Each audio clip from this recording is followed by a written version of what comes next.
hot Wednesday, what is it, June, sometime in June. I've been getting quite a bit of requests from people to review it, so I don't want to give away my secrets, but I guess here goes nothing. So what I'm in today is my 2011 Mitsubishi Lancer Evolution 10. I have the last generation of the Mitsubishi EVO platform.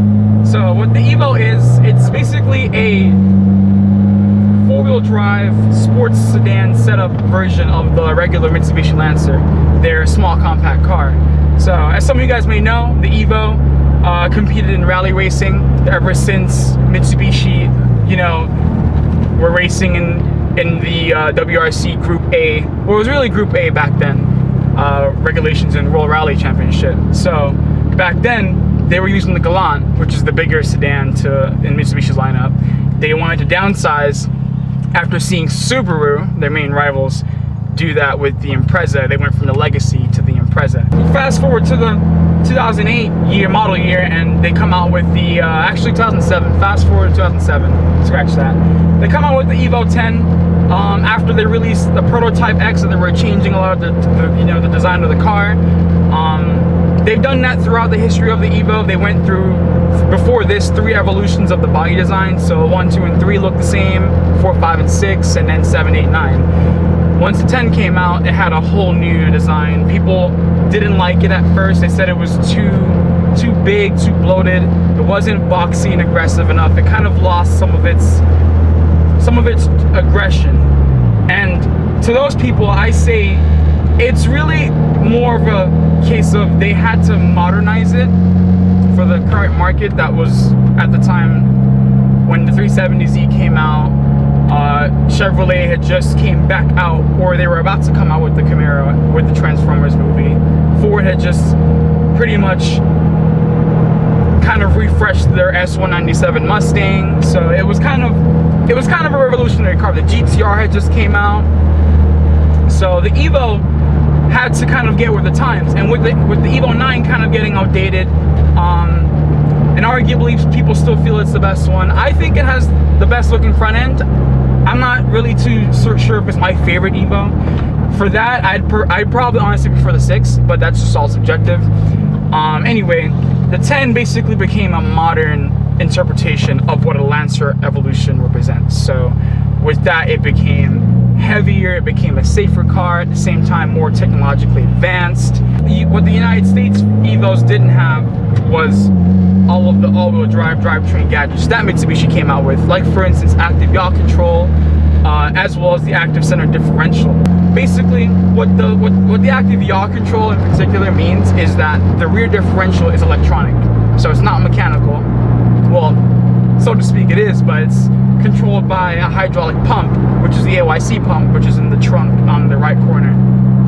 That feeds fluid to the diff, which locks a set of clutches, and the clutches determine which side of the rear wheels gets what amount of power. So let's say I were to take a corner, the outside wheel in this car's case would provide more power to rotate the car around. It defies physics. This is one of those cars that you just have to drive it to understand what I mean by that. It doesn't understeer like a traditional, like if you were to look at the car, you would assume that it wouldn't drive as inspiring, or it wouldn't drive as like, it wouldn't really feel nice to drive spirited like the older EVOs. And that's why I kind of defer to that argument, and I say, well, it's kind of like the GTR in where it uses tech to hide its weight. And you go into a corner with this thing, yes, it will kind of, you will feel the weight, but all the sensors and all the computers will literally take the car and rotate it around, and will say, you want to go this way? All right, we're going there. And you'll feel that in your seat, you'll feel that in the steering wheel. It's a very weird feeling. So with that, I think with technology up its sleeve, the EVO 10 does tend to edge out the older EVOs in terms of handling dynamics. Modified car to modified car, that's a different story. You really can't compare it to, because you can just take out a bunch of weight out of the EVO 8 or 7 or 6 or whatever, and weight is, you can't argue with weight. But with that being said, the 10 out the box is a more rigid, a more handling oriented kind of car, while at the same time being the casual, it's more livable. You can live with this version of the EVO every day, so to speak. I mean, yes, it's kind of crude. You get Mitsubishi plastic everywhere. It's not like the best for like everyday living compared to like a BMW or an Audi or something, but compared to an EVO 9, where I have cruise control in here. I have like a Rockford Fosgate 10-inch sub speaker system. I'm not sure how many watts. I think it's like 750 watt or something. Correct me if I'm wrong. Yeah, you do get some comforts. My version that I have is the one with the sight and sound package, so I don't get the fancy leather Recaros. I do get Recaro seats. That is one thing that did come with the EVO 10, were these amazing Recaro bucket seats.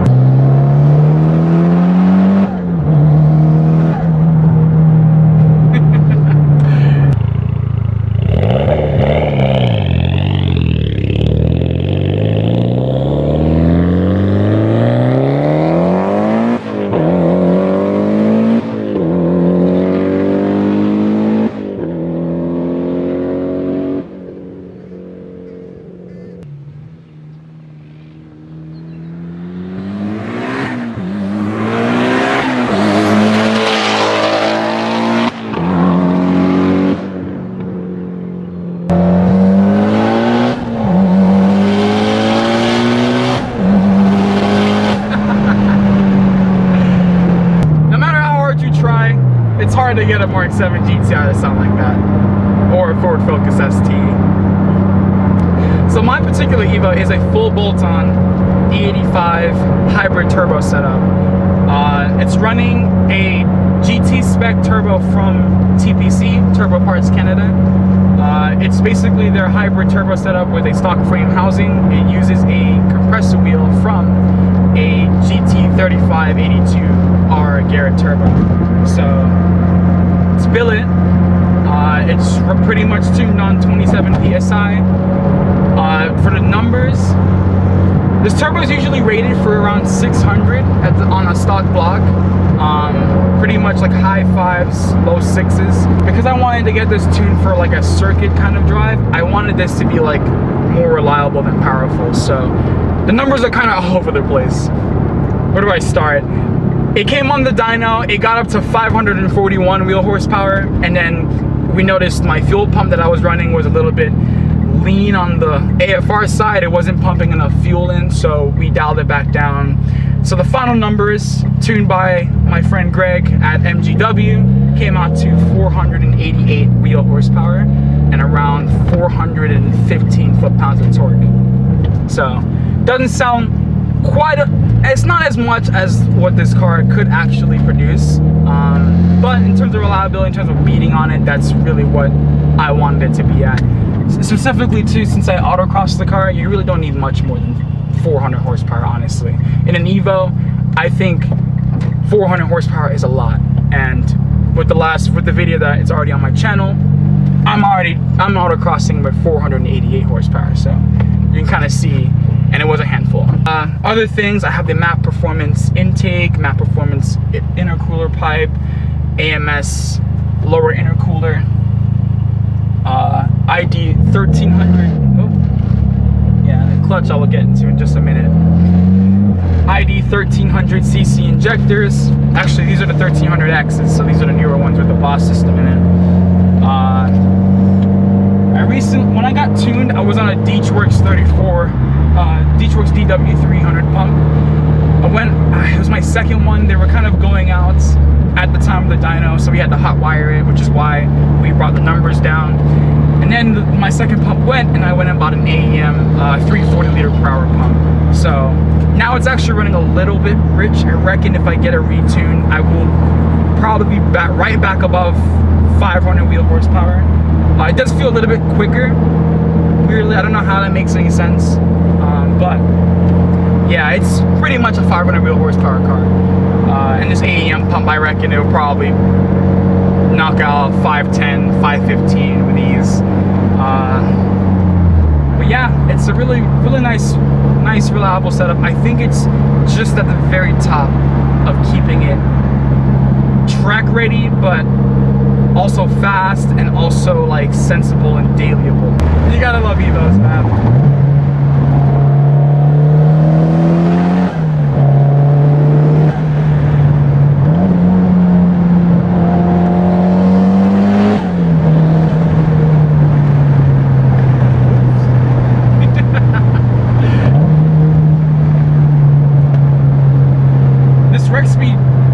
Gauge pod keeps falling off.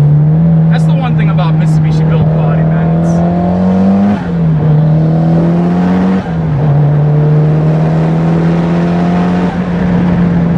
You can feel the active yaw control rotating the car around.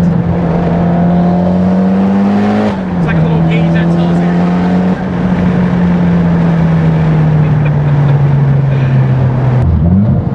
Couple corners here. I'll give you guys some sound clips. It does have an ETS downpipe too, opened up.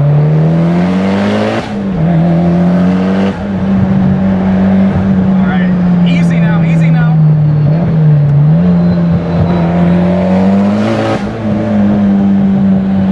Traction came on.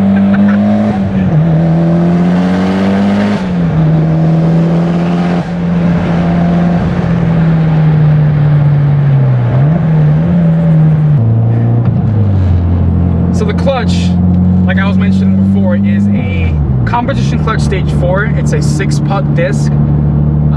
Really aggressive. Once you break it in, it's kind of more like a stock clutch, but it does act more like an on and off switch. So you kind of have to kind of pedal it a little bit and rev the car out just to get it to move. You do get used to it. It's kind of an exercise. Suspension, the car is on Öhlins. The Öhlins, blanking out here. Öhlins Stage 3 works, the works edition of the Öhlins rotor track coilovers. So these are a little bit stiffer than the normal Öhlins. Absolutely fantastic, performed absolutely amazing on the autocross. I would highly recommend 10 out of 10, 5 stars, whatever you want to name it. It is just the bee's knees. I am on a white line sway bar in the rear, as well as the end links from white line as well, and Make It Racing lower control arms. The exhaust, like I mentioned before, from the downpipe is an ETS dump, going into an ETS test pipe, and from the test pipe back, the mid pipe and the cat back are all Ultimate Racing.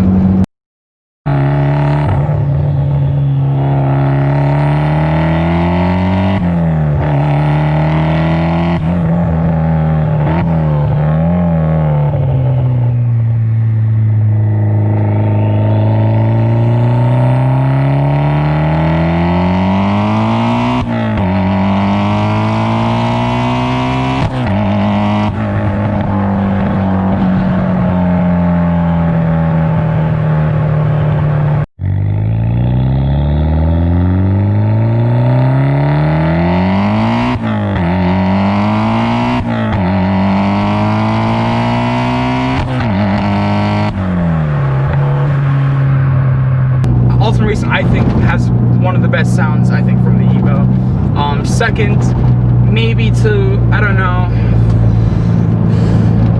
Honestly, I think this is my favorite setup exhaust. Like, I wouldn't have gotten it if it didn't sound this good. I had an ETS Quiet, which was the first video on my channel. If you look at it, it's a little bit more subtle than this. This kind of has 2 smaller mufflers, so, and then it tips are 4 inches. So it's a good looking system. It's not too expensive, and it sounds good.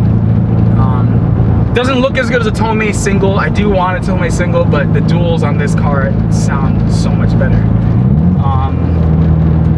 Yeah, for wheels, I'm running the Grandline 57 DRs. What a pretty meaty setup, I am not gonna lie. I am running these things on a 255 tire, 40 profile, 18-inch. The wheels are an 18 by 9.5 plus 12, so it sticks out there. Usually these cars are like for an aggressive setup in the plus 20s, but plus 12 just sticks out just that little bit more. I literally had to roll the rear fenders. Like I couldn't with this car. Like you have to roll the fenders if you do anything more aggressive than plus 20, or even a plus 25 for that matter.